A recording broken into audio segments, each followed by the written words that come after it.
Hello, everybody. Welcome back. I'm going to talk to you today about Auto FPS for Microsoft Flight Simulator. This is a program that automatically changes your terrain level of detail on cloud settings to achieve a desired target FPS value.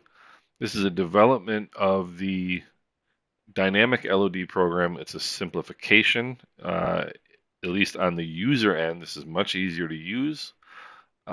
You can basically just set this up, set your target FPS, and forget it, and it will do the work for you.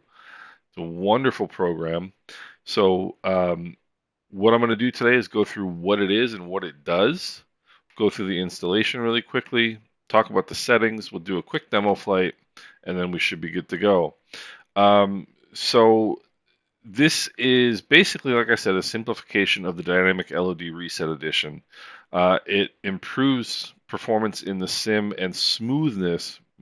Mainly, this is targeted at improving the smoothness by automatically adjusting the two settings that impact Microsoft Flight Simulator performance the most, which are terrain level of detail and cloud quality. Now, you will notice that object level of detail has been removed from this because it really just doesn't impact the FPS value that much. So it's just not necessary, and that's been removed, which is a nice improvement. So it automatically adjusts the terrain level of detail to achieve whatever target frames per second number that you have set in the program.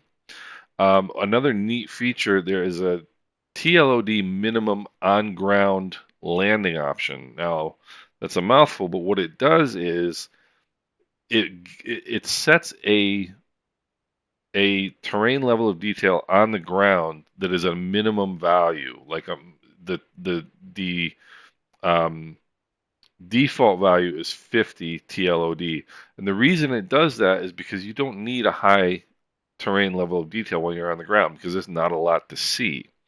And this is one of the things that people tinker a lot with the dynamic LOD program, which this program has simplified tremendously. So you just set whatever a minimum TLOD for you on the ground, and then you're going to get great performance in airports, which is a really impressive feature. The cloud quality option will change your cloud quality when the FPS can't be achieved at the lowest TLOD that you have set. So it'll basically reduce TLOD until it can't reduce it beyond the value you have set, and then it will start reducing your cloud quality to help you get your target FPS. And finally, at the when you close out of the program, it will restore your original settings in Microsoft Flight Simulator for TLOD and cloud quality, so you don't have to be changing them and checking to make sure that they are what you want them to be when you're not using this program. So download and install is simple. This is a separate program from the Dynamic LOD program. You can have both on your PC at the same time, but you can only run one of them at a time, which is logical. So it's available on GitHub. There's a tremendous amount of information here on GitHub. It goes into more detail than I'm going to go into. So any issues you have, questions you have, will be answered in this README file. You can come here and check this out. Um, let's see here. So basically you just download it, run the installer. I've already got it running, but I'm going to show you what the installer looks like. Again, you do want to create the link on your desktop. Um, you want to select the do not configure auto start setting. And the reason is because if you do an auto start with FSU IPC or Microsoft Flight Simulator, it changes files in either of those two programs to trigger the auto start, but it doesn't make a backup of that file. So if you remove Auto FPS, you're not gonna. It's possible that these two files might be, uh, messed up in some way. So this is also how you uninstall the program. If for some reason in the future you don't want to use it anymore, you don't want it in your PC anymore, just run the installer and click remove. It will remove all uh, instances of the program. It's automatically loaded into your C users username app data roaming folder. I know that's easy for me to say. Let me move up one right here. Um, so this is my app data roaming, and then there's dynamic LOD, and here is the MSFS 2020 Auto FPS. So that's where the folder is. Um, so like I said, installation is very simple.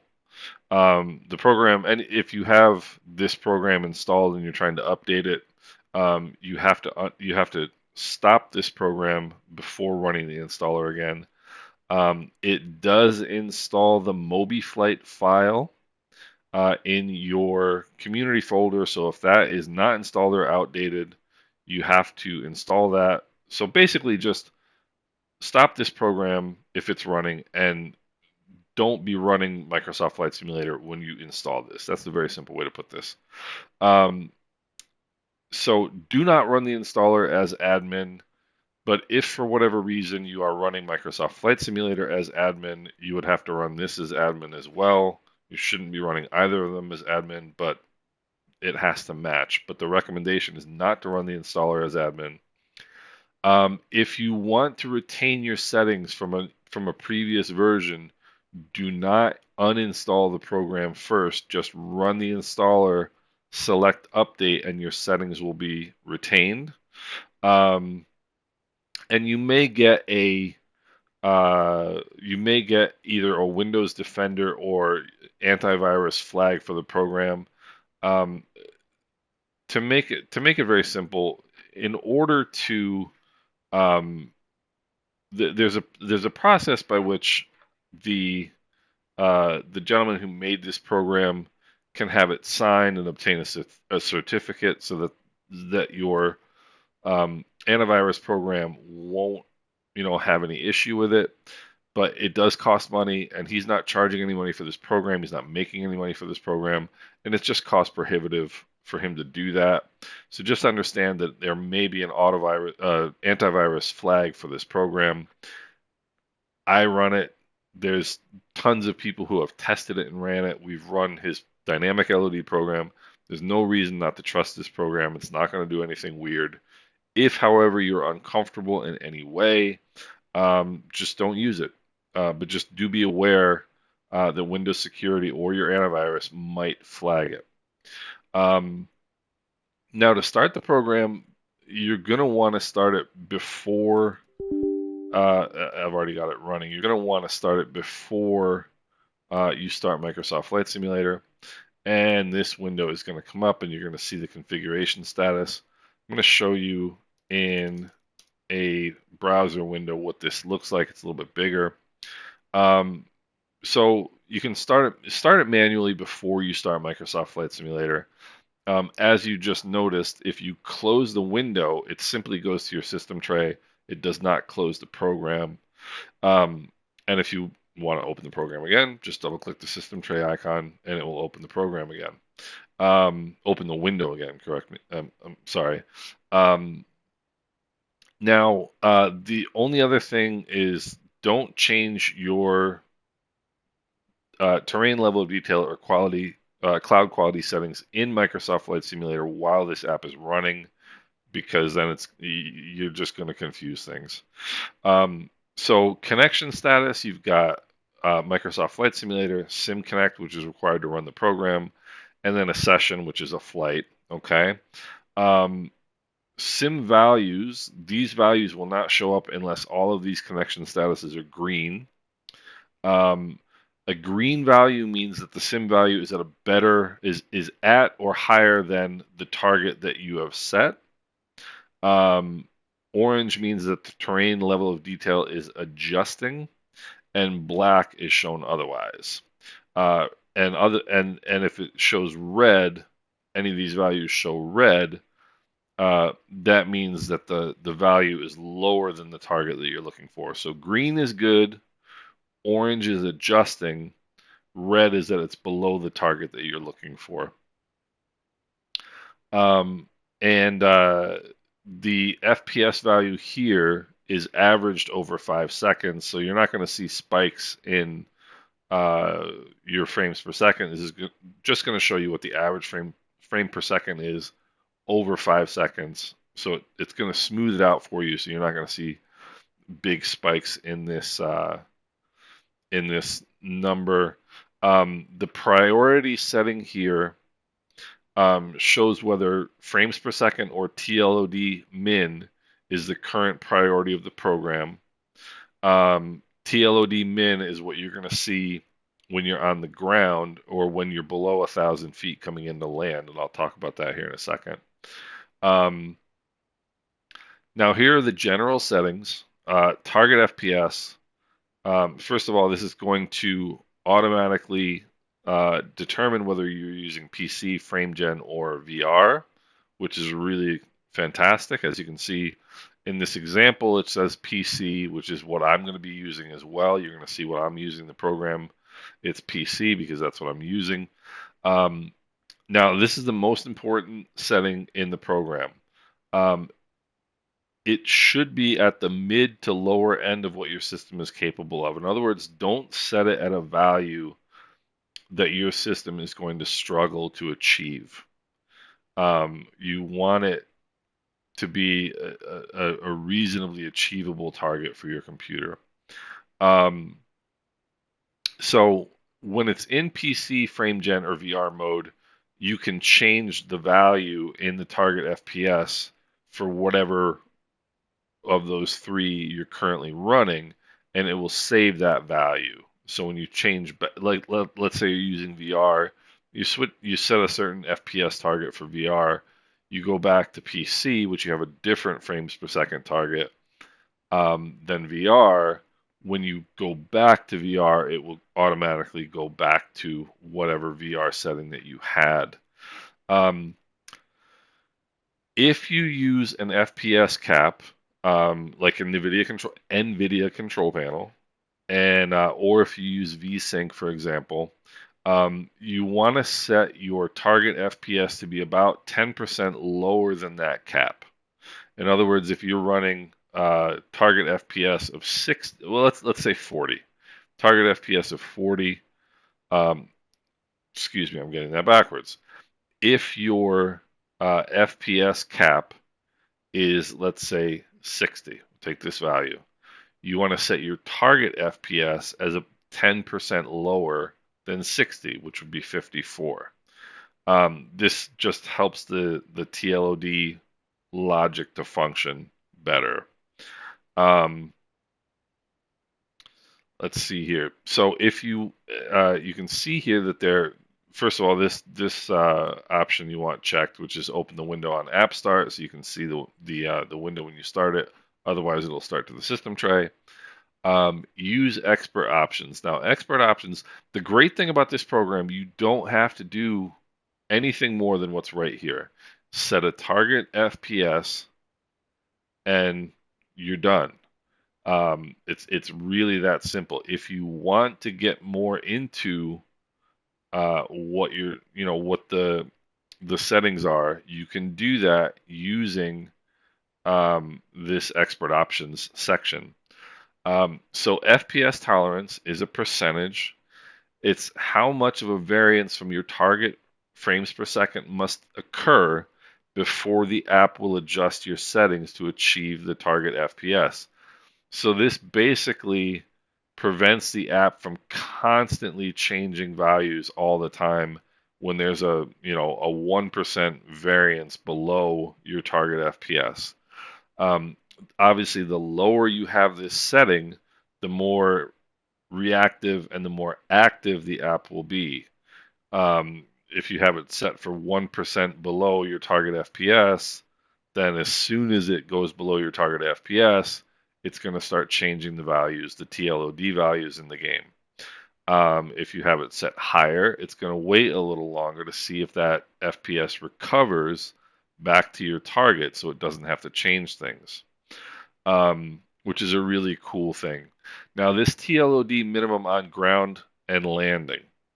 Um, when this is enabled, when you are on the ground, your terrain level of detail will automatically be at the minimum, this TLOD minimum, while you're on the ground.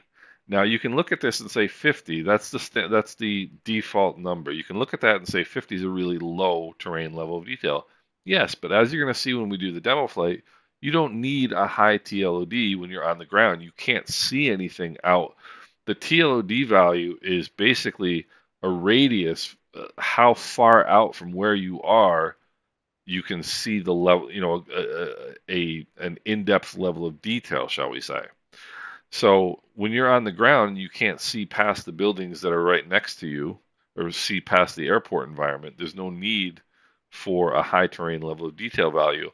And what this does, it allows you to be in a big airport, which I'm going to show you shortly. It allows you to be in a big airport on the ground and have good performance. It's a wonderful feature, really, really smart feature. Now, when you take off, um, Auto FPS is going to kick in, and it's going to increase your TLD gradually up to 1,000 feet um, to maintain that target FPS. And once you're above 1,000 feet in the climb, it's going to operate. The program will operate normally above that.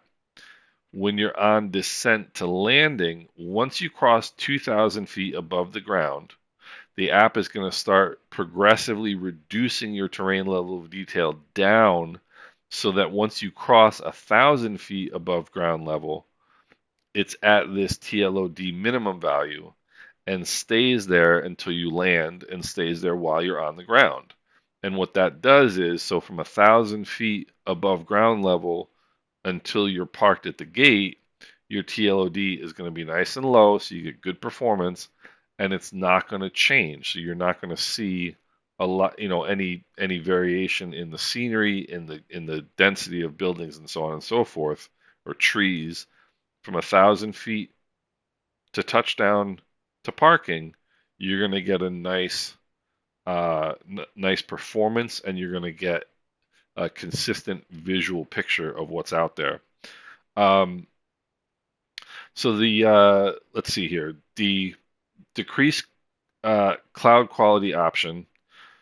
Um, if your system reduces the TLOD to whatever this TLOD minimum is, and still can't hit the FPS target, then it will start decreasing the cloud quality to try to get to that target FPS. So this is another really clever way of doing this. Um, and then once it starts increasing the cloud the terrain level of detail as performance improves, and your terrain level of detail is going up because you're above your target FPS. Once once it hits whatever this value is, your terrain level of detail, then your cloud setting will recover to the original setting. These are all standard values, default values in the program. And again, if you don't even open the expert options section, this is what it's going to do. I have found that all I have to do is set a target FPS, and I don't even touch any of these. It's perfectly fine the way it is. Um, so like I said, the decreased cloud quality will decrease your cloud quality setting by one level, and then it will recover it um, to the previous state once your TLOD is back up above whatever this value is.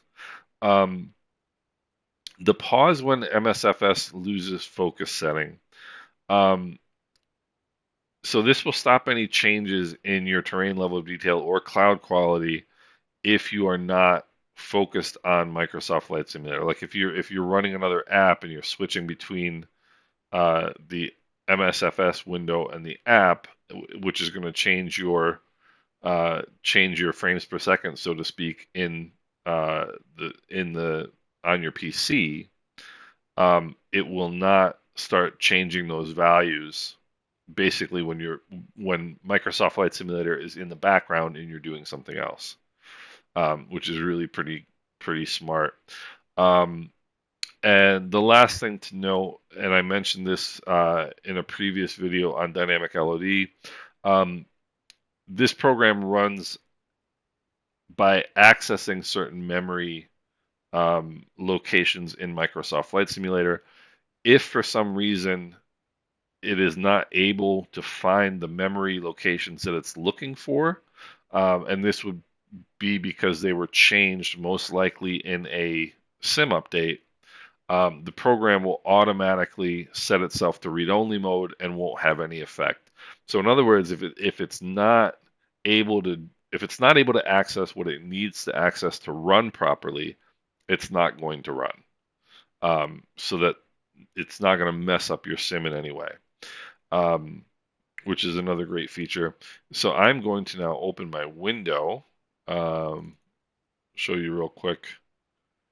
Where is my window? Here it is. Oh, I know why this is having an issue. It's having an issue because I had the installer going and the program going. So when you open the program, you're going to see here it's going to auto check to see whether there's a new version. Latest app version is installed. I'm going to turn off the use expert options because I don't use them. I did try changing the TLOD max, and I will discuss that as we do our demo flight. So let's get into Microsoft Flight Simulator, and we will do a quick flight, and we can see how this works.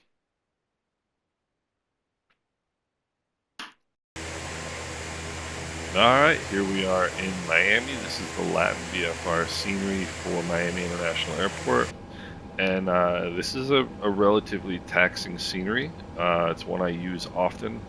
And I'm going to bring this up so you can see the values here. Now you can see I've set a target FPS of 45 because I want to tax the system a little bit and trigger the program. You can see my TLOD is 50 right now, which is the TLOD min that we're on the ground. And the great thing about it is I'm getting this really nice smooth performance in DX12, DLSS, DLAA, so really good graphics, but I'm not having to render a lot of scenery beyond what I can see, which would tax my system unnecessarily. So this is the beauty of it. So I'm getting 54 frames per second right now, average. Really good performance right here at Miami International Airport in a relatively complex airplane. So let's get going, and we will see the program as it works. I'm just going to climb up to just over 2,000 feet so that we can trigger that 2,000 foot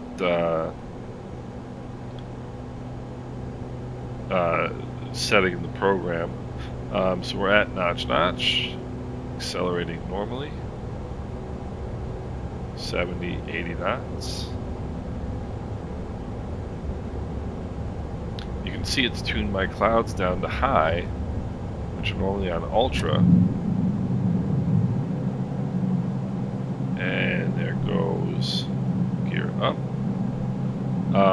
It's got my clouds down to high from ultra to keep the FPS up, which is right at the value of 45. Now you can see as we're climbing that TLOD is increasing.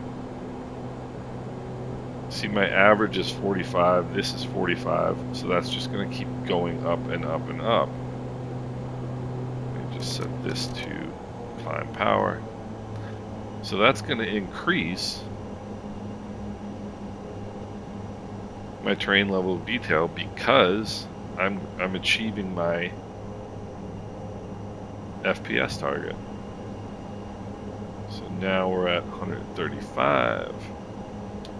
AGL is 1700 almost. I'll bring the flaps up. And once we get above 2,000 feet, whoops. Once we get above 2,000 feet, which we can only do by climbing,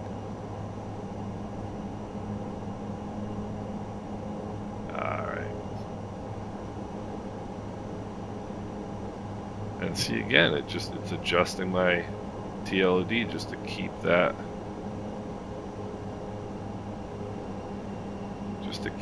average frames per second. And now you can see, now that we're achieving that average FPS nicely, the clouds have now reset to ultra. And if I didn't have the expert options open, it would just be doing all this fun stuff without me doing anything. I haven't changed any of the presets in the sim, in the program rather. Alright, I'm gonna bring in some flaps. We'll just go out here over Miami Beach.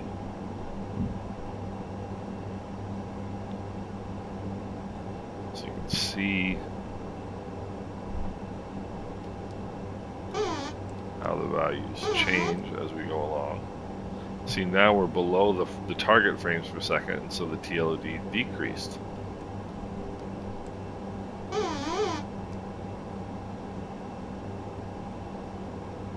So just adjusting everything on the fly to keep my target frames per second. And that's the indication in the ATR that you have held the trim button for more than 1 second. Not quite sure what the logic is behind that, but that's what they do. So again, FPS 44, TLOD 102. Coming along nicely. In order to watch this, in order to have this window open, by the way, and be able to view the changes as we're flying, you do have to untick this pause when MSFS loses focus box. Because otherwise, if you've got this window open, this is technically the active window because it's open over top of Microsoft Flight Simulator, and these values won't change. So you have to, if you're doing some testing, you have to uncheck that box. So here you can see as the scenery gets a little bit more intense, our terrain level of detail has gone down so that it can maintain our 45 FPS. And it still looks fantastic. I mean, there's nothing, I'm not looking down here wondering what I'm missing, you know? So it's just a neat program. And if you're sitting there wondering, how is it that a hobby coder came up with this program and Microsoft Flight Simulator can't be, or Asobo rather, can't be bothered to do so? You are asking the same question that many people are asking. So we'll come around and we'll land here, and then once we get below 2000 AGL, you'll start seeing you'll start seeing the below gear speed here. Once we get below 2000 AGL, you will start seeing, bring in full flaps, you'll start seeing this TLOD reduce back to hit 50 at 1000 AGL. So that's what it's going to do, is it will hit 50. It'll basically predict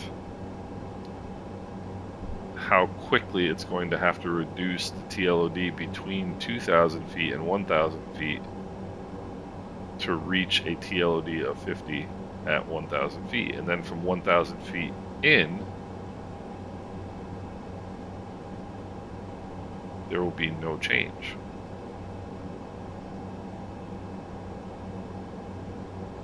So you can see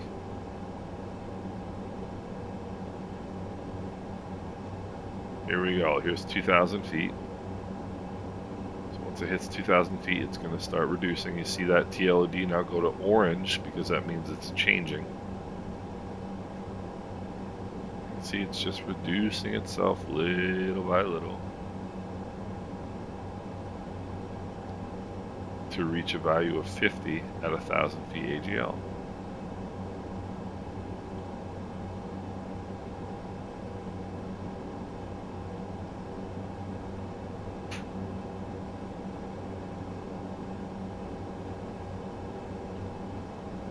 And there we have 50, 1000 feet AGL.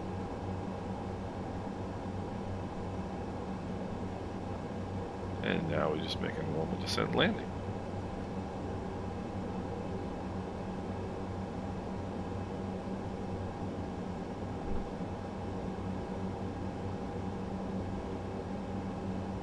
Bring in some power here.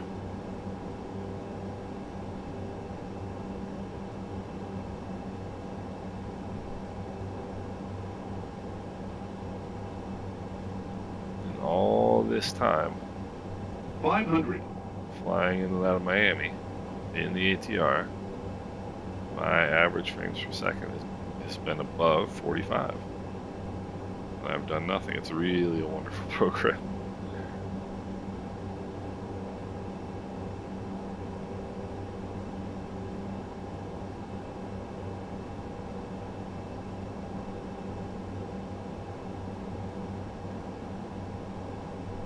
$200. Looking good. 200. Yep.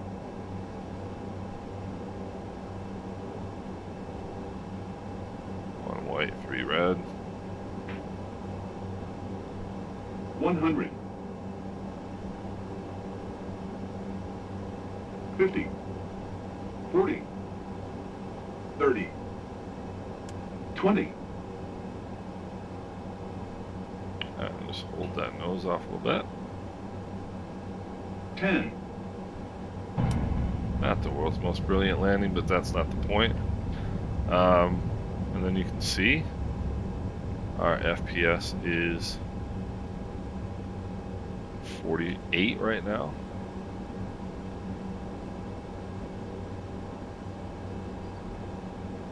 And here as we turn into this relatively dense scenery,